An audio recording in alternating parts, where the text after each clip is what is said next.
भीष्म गीता में अर्जुन को भगवान भीष्म पितामह बाणों के सैया पर पड़े रहकर कहते हैं, अरे अर्जुन, 4 तरह का भोजन बेकार होता है। पहला, जिस भोजन की थाली को ठोकर लग गई वो नाली में पड़े हुए कीचड़ के बराबर होता है। दूसरे नंबर का भोजन, जिस भोजन की थाली को कोई लांग कर चले गया वो भोजन भ्रष्टा के बराबर होता है, गंदगी के बराबर। तीसरे नंबर का भोजन, जिस भोजन की थाली में बाल पड़ा हो, केश पड़ा हो, वो दरिद्रता देने वाला होता है। और चौथे नंबर का भोजन अर्जुन, अगर पति और पत्नी अगर एक ही थाली में भोजन कर रहे हैं तो वो मदिरा के तुल्य होता है। यदि पति और पत्नी एक ही थाली के अंदर बैठकर भोजन कर रहे हैं तो वो मदिरा के तुल्य है। भीष्म गीता कहती है, अर्जुन, पति के जीवने के बाद अगर पत्नी उसी थाली में भोजन करती है तो चारों धाम के प्रसाद से बड़ा महाप्रसाद बन जाता है। और यदि पति और पत्नी का नियम है कि हम दोनों तो साथ ही भोजन करते हैं तो हाथ जोड़कर निवेदन है, साथ भोजन करो, मना नहीं है, 2 थाली अलग अलग लगाओ। पर पति के साथ बैठकर एक थाली में खाना रोज प्रतिदिन मदिरा को निगलने के बराबर है। मदिरा को कई लोग कहते हैं एक ही थाली में भोजन करो तो प्रेम बढ़ता है। प्रेम बढ़ता है। शिव महापुराण की कथा कहती है, पति और पत्नी अगर एक ही थाली में भोजन करते हैं, एक ही थाली में अगर पति और पत्नी भोजन करते हैं तो उस घर की दशा देखिएगा। उस घर के बच्चे कभी भी विद्या में उत्तम नहीं निकल सकते। उस घर के बच्चे कभी भी सत्मार्गी नहीं निकल सकते, मार्ग से विचलित ही निकलेंगे, क्योंकि मदिरा के नशे में पैदा हुए हैं। तो सुन अर्जुन, सुन, यदि बेटी कुंवारी है और बाप के साथ में बैठकर भोजन करती है तो उस बाप की कभी अकाल मौत नहीं होती है, क्योंकि बेटी बाप के काल का हरण कर लेती है। बेटी कुंवारी है, बेटी की शादी हो जाए जब भले वो पिता के साथ भोजन ना करे क्योंकि गोत्र बदल गया, पर बेटी जब तक कुंवारी है बाप के साथ बैठकर भोजन करेगी तो बाप के काल को हरण कर लेती है। ये उसी तरह जैसे एक गाय ब्याह गई हो और एक गाय कुंवारी हो। महाराज, ब्याही हुई गाय का गोबर से लीपने से ज्यादा फलदायी होता है कुंवारी गाय का गोबर से लीपना। वो ज्यादा फलदायी होता है बछिया के गोबर से लीपना, कुंवारी गाय के गोबर से जो ब्याही ना हो। कितना कितना शास्त्र प्रमाण देता है महाराज।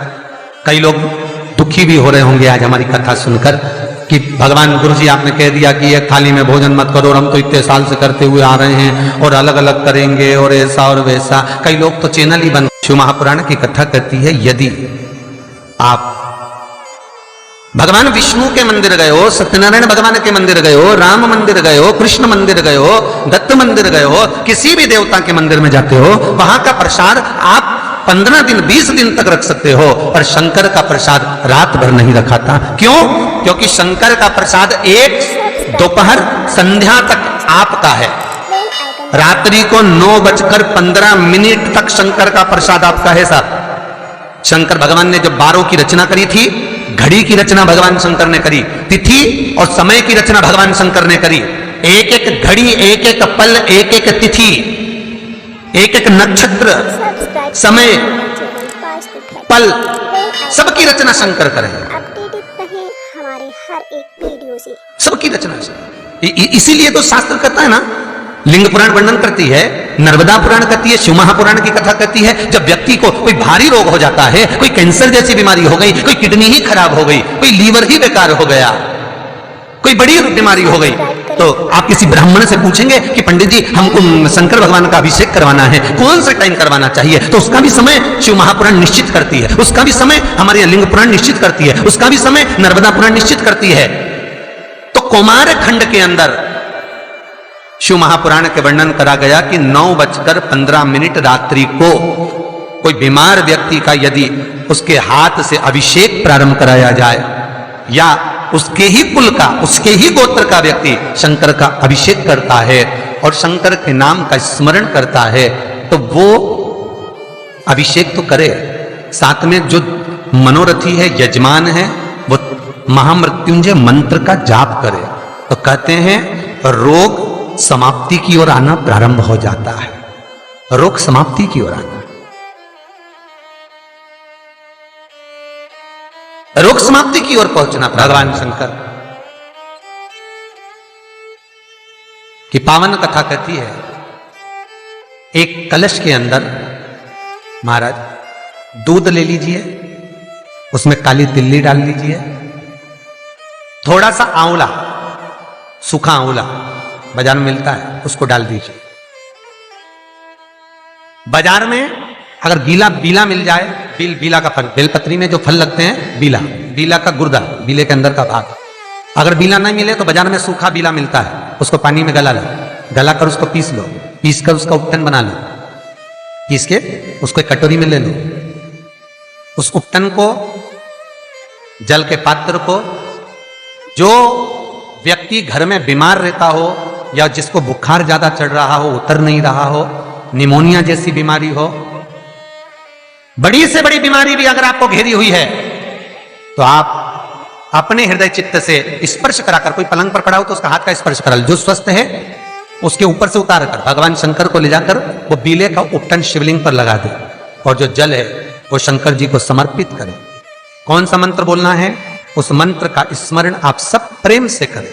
ओम, जितने टीवी के सामने बैठे सब बोलिए ओम जूम, जामे ऊ की मात्रा, अम की बिंदी, जूम, सहा, सा दोहा की बिंदी, सहा, ओम जूम सहा, ओम जूम सहा।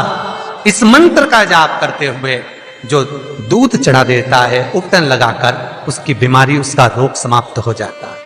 बहुत ध्यान देना, उसी चढ़ाए हुए जल को, दूध को, उस उपटन के भाग को थोड़ा सा ले आइए।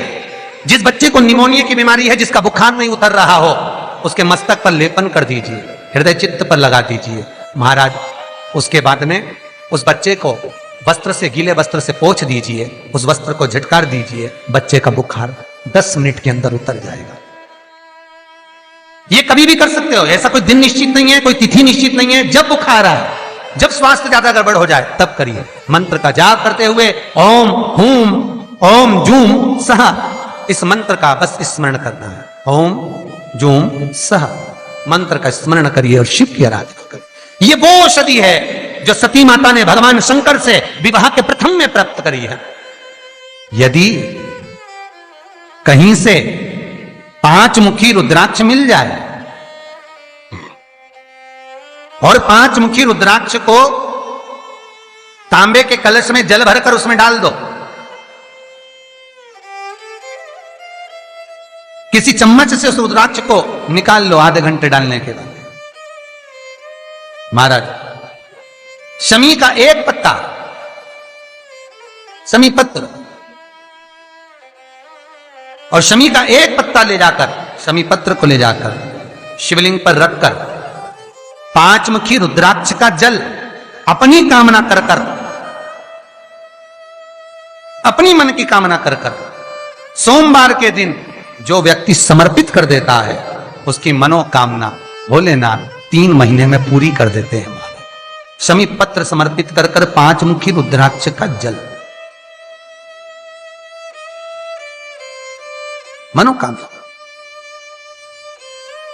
और एक बहुत सुंदर बात वर्णन करूंगा। रुद्राक्ष को सिद्ध करने का तरीका है शंकर के शिवलिंग पर रखकर उसका अभिषेक करना और फिर उसको धारण करना। कई लोग पूछते हैं रुद्राक्ष पहनने का तरीका क्या है? शिव को समर्पित कर कर मंत्र का जाप, आपको मंत्र बताएं, उसका स्मरण कर कर फिर अभिषेक पूजन कर कर फिर धारण। एक छेदित रुद्राक्ष होता है जिसमें छेद होता है या छेद करा जाता है, एक बिना छेद का रुद्राक्ष होता है जिसमें छेद नहीं होता। जिस रुद्राक्ष में छेद नहीं होता वो कार्य में सिद्धि अधिक देता है, सिद्धता प्रदान करता है, वो खंडित नहीं कहलाता। बड़ा रुद्राक्ष उसमें छेद करा जाता है तो वो खंडिता का भाव आ जाता है, पर जिस रुद्राक्ष में छेद नहीं होता वो पावर ज्यादा देता है, प्रबलता ज्यादा देता है, सुख ज्यादा देता है।